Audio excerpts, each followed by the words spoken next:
सभापति महोदय, बजट 2026-27 पे आपने बोलने का अवसर दिया, इसके लिए आभारी हूं। इस बजट जो बहुत लंबा 3 घंटे का लगभग पढ़ा गया, हाँ भारी किताब तो भारी है, पन्ने भी बहुत हैं, और उन पन्नों के बीच में वित्त मंत्री जी जब पढ़ रही थी कई घोषणाओं के लिए, वो पन्ने पलट के बता रही थी कि मैंने इतने सारे पन्ने पलटने पड़ रहे हैं। पर जब हमने इस बजट के पन्ने पलटे तो कुछ नहीं मिला। डल है, डायरेक्शन लेस है और मिसलीडिंग है, हवा हवाई है। विजन 2047 की बातें की जाती है, आजकल बहुत ये चल रहा है।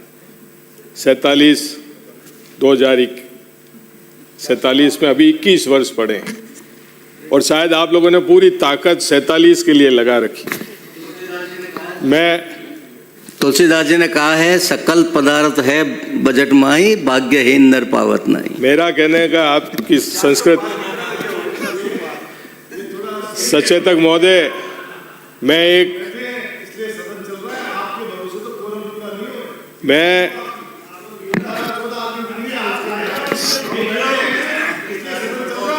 अब आप दोनों के चक्कर में मेरे साथ दुर्भाग्य होता है कि घंटी सभापति बजा देते हैं जल्दी, इसलिए समय ना खराब करें।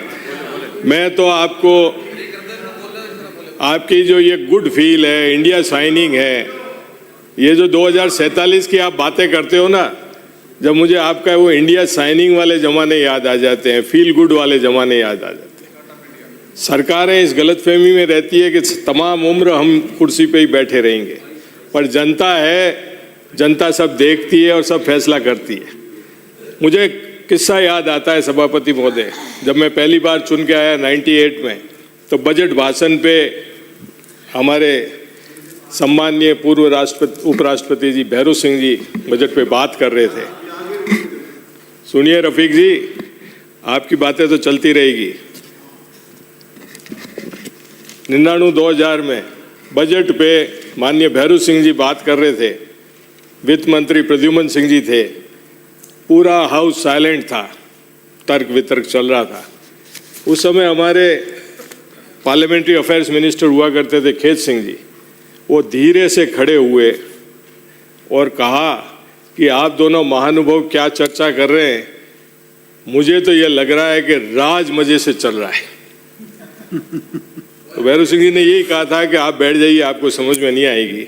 अभी आप लोग भी उस गुड फील में चल रहे हो कि राज मजे से चल रहा है, उसकी बजाय आप लोग जमीन पे हकीकत पे काम करने की कोशिश करें तो ज्यादा बेहतर रहेगा।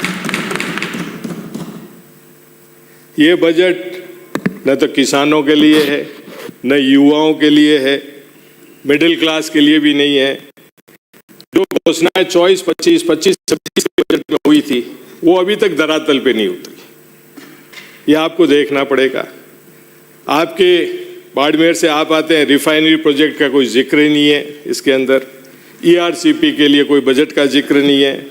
सोशल सिक्योरिटी प्लान्स जो आम गरीब से जुड़े हुए होते हैं, पेंशन वगैरह, उसमें कोई इंक्रीज नहीं किया गया है। तो किस दिशा में ये बजट जा रहा है? पर सरकार की कोशिश तो ये रहती है, आप तो भरोसे है SIR के, डिलिमिटेशन जो आपने OTS में बैठ के करवा लिया पंचायतों का, उसके भरोसे हैं। कास्ट कॉम्बिनेशन बनाने की कोशिश करते हैं आप लोग, क्षेत्र के कॉम्बिनेशन बनाने की मंत्री जी आप लोग कोशिश करते हैं। तो क्यों बजट की चिंता करें आप? मैं अच्छा होता है इस बजट के लिए भी आप OTS में टीम बिठा देते और विधायकों की राय लेते तो कुछ लोगों के फायदे हो जाते, परंतु नहीं, आपको तो डबल इंजन की चिंता है। भरोसा है कि ये डबल इंजन पार पटक देगा। डबल इंजन का मतलब क्या होता है पता है आपको? 2 इंजन, और कई बार दोनों ही खराब हो जाए तो प्लेन क्रैश हो जाता है, और अभी अभी हुए हैं बड़ी बड़ी दुर्घटनाएं। तो आप लोग सोचिए समझिए, खाली डबल इंजन के भरोसे मत रहिए, काम कीजिए। स्तंभ की बातें की गई, 10 स्तंभ इस बजट में। एक स्तंभ दिया गया industrial development and promoting investment. करिए, पैसा लाइए राजस्थान में। पर आप ये अंबानी अदानी के भरोसे कब तक रहोगे? मारवाड़ी पूरे देश में प्रसिद्ध है अपने कर्म के लिए, सभी जगह। आगे ये भी तो नीचे से ही ऊपर बढ़े हैं। अंबानी अदानी को भी तो किसी ने सपोर्ट किया है। आज पूरे देश में डाउन साउथ यहां से चले जाओ आप, मारवाड़ी हर गली में हर मोहल्ले में बैठा है। हम लोगों को तो चुनाव की मीटिंगें जाके करनी पड़ती है, मद्रास, हैदराबाद, बम्बई, सब जगह। तो उनके लिए आप प्लेटफॉर्म तैयार करिए, उनके लिए आप माहौल बनाइए, उनके लिए आप हालात तैयार करिए, उनको आगे बढ़ाइए। अब कोई ठेका नहीं रह गया है कि बहुत सक्षम जाति के लोग और वही लोग बड़े बिजनेसमैन बनेंगे। आजकल तो हर जाति का हर गरीब आदमी अच्छा व्यापारी बन चुका है। तो उनके लिए आपको अवसर तैयार करने पड़ेंगे। इंस्पेक्टर राज के ऊपर ध्यान रखिए। मेरे क्षेत्र में ही रीको जो अपन प्लान करते हैं, रीको का बीठन में तैयार किया गया, प्लॉट दे दिए गए, सब चीज़ें करते हैं, पर आपने मूलभूत सुविधाएं अभी तक वहाँ नहीं दी। न बिजली है, न पानी है, न सड़क है। तो कैसे लोग आके यहाँ इन्वेस्ट करेंगे?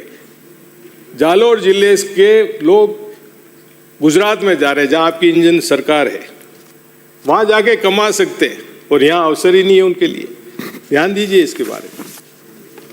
एक 10 स्तंभ में बातें की गई इंफ्रास्ट्रक्चर एक्सपेंशन की, रोडें बनाएंगे। अरे जयपुर के हालात आप देखिए। मैं तो 10 साल बाद 15 साल बाद इस विधानसभा में आया हूँ, जयपुर रहने आया हूँ। हालात खराब है, रहने लायक नहीं है जयपुर।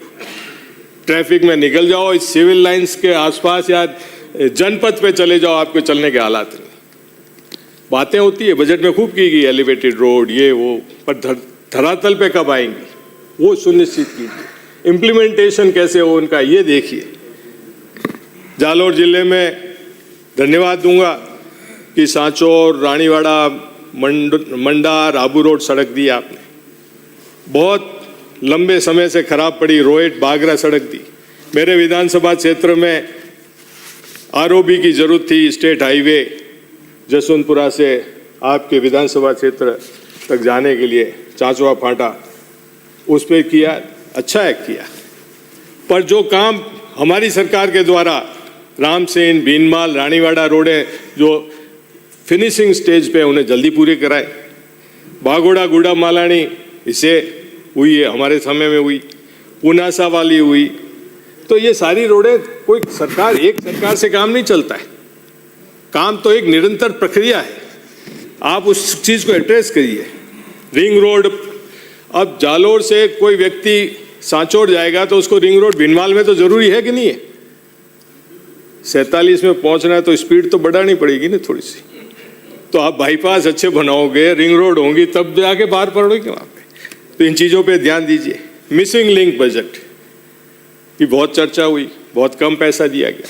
मैं आपको उदाहरण दूंगा कि मैंने मेरे विधानसभा क्षेत्र में रिंग रोड का पैसा नहीं आया या बाईपास नहीं आया, तो मैंने मिसिंग लिंक के मार्फत 4-4, 5-5 किलोमीटर करके भीनमाल शहर को बाईपास कराया। देलवाड़ा चौराहे से पिछले साल के बजट में दिया, उससे पिछले साल के बजट में भादरडा दिया। इस तरह से हमको प्लान करना पड़ेगा। आप भरोसा कीजिए एमएलएज पे, आपके हमारे सभी पे, क्योंकि वो चुन के जनता से आते हैं, उनको जनता की तकलीफें पता है, और उन पे आप भरोसा करोगे तो निश्चित तौर पे जनता का लाभ होगा। पेयजल की स्थिति के बारे में, हर घर कनेक्शन, 14 लाख कनेक्शन दे दिए गए, कागजों में है। मेरे तो भीनमाल में नर्मदा कैनाल से पानी पिलाने की 2013 सभापति महोदय 2013 के बजट में स्वीकृति हुई थी। आज दिन तक पानी नहीं पहुंचा, पाइपें बिछ गई, शहर पूरा खुद गया, ग्रामीण इलाकों में पानी नहीं। तो ये हमारी जिम्मेवारी नहीं है क्या? सरकारें आएगी जाएगी, 2 सरकारें आके चली गई, और इस आपकी सरकार में भी 2 साल चले गए, अभी तक हम पानी पीने के लिए तरस रहे। और हम कहते हैं कि बजट हमने बहुत शानदार दे दिया। अरे बजट को धरातल पे उतारना भी बहुत बड़ी जिम्मेवारी होती है हम लोगों की। हम यहाँ बैठ के हमारी जिम्मेवारी का निर्वहन करें, ये बात ज़्यादा जरूरी है। शिक्षा, चिकित्सा के क्षेत्र में आप लोगों ने 2024 में भीनमाल में उप जिला अस्पताल घोषित किया, अभी तक धरातल पे नहीं है। लैंड अलॉट हो गया पर उसके लिए कोई बजट नहीं है। बिल्डिंग नहीं बनी है, कहते हैं कि कॉलेज वाले ऐतराज कर रहे हैं, जिनकी भी जमीन नहीं है। तो इन चीजों पे ध्यान दिया जाना चाहिए। इरिगेशन के क्षेत्र में मंत्री जी ने कराया होगा, नर्मदा कैनाल से 1-2 मिनट अतिरिक्त जल की उपलब्धता के लिए नर्मदा नहर परियोजना सांचौर में मानसून अवधि में जल संचय व भंडारण क्षमता बढ़ाने व उपयोग की संभावना के अध्ययन तथा रिजर्वॉयर डेवलप करने हेतु डीपीआर जालोर बाड़मेर हेतु 2 करोड़ डीपीआर के लिए किया आपने।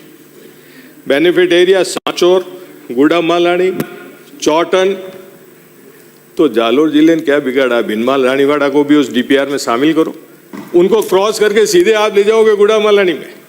उस नर्मदा का कुछ फायदा तो जालोर जिले को भी होना चाहिए ना। इन चीज़ों पे ध्यान दें। बांडी सिंदड़ा बंदा जो 2008 में बन के पड़ा है, अभी तक उससे खेती नहीं हो रही। इन चीज़ों पे भी आप ध्यान दें। सुजलाम सुफलाम डबल इंजन, वो डबल इंजन तो पहुंच गया अब हमारे बॉर्डर पे।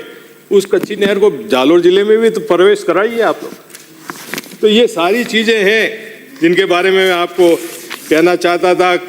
कृषि के क्षेत्र में एग्रीकल्चर कनेक्शन अभी तक ड्यू पड़े, 2021 तक के क्लियर किए। रात को बिजली दे दी, दिन को बिजली दे दी, उन बातों पे कर रहे हैं, पर किसान तो उसी तरह से परेशान है। सोलर के प्लांट्स की बातें आती है। मॉड्यूलर्स, कंपोनेंट सी में मॉड्यूलर्स बाहर से नहीं खरीद सकते, इंडियन से खरीदोगे इतने महंगे दाम पे। बाहर से सस्ता पड़ जाता था, आपने जिन लोगों को लाभ दिया उनसे खरीदो ताकि उनको बेनिफिट हो। ये चीजें आप लोग करने जा रहे हैं। सब्सिडीज नहीं दे रहे हैं, ड्रिप की, डिगियों की। भिनमाल में कृषि मंडी ठप पड़ी है, तनख्वाह देने को पैसे नहीं है। इन चीज़ों को एड्रेस करिए। तो ये सारी चीज़ें मैं आपको बताना चाहता था। पंचायत राज में भी पैसा नहीं है आम आदमी गरीब के लिए, जो काम गाँवों से होते हैं। यही मैं कहना चाहता हूँ। सभापति महोदय, आपने समय दिया, इसके लिए बहुत बहुत आभार, धन्यवाद। अजय सिंह जी। माननीय सभा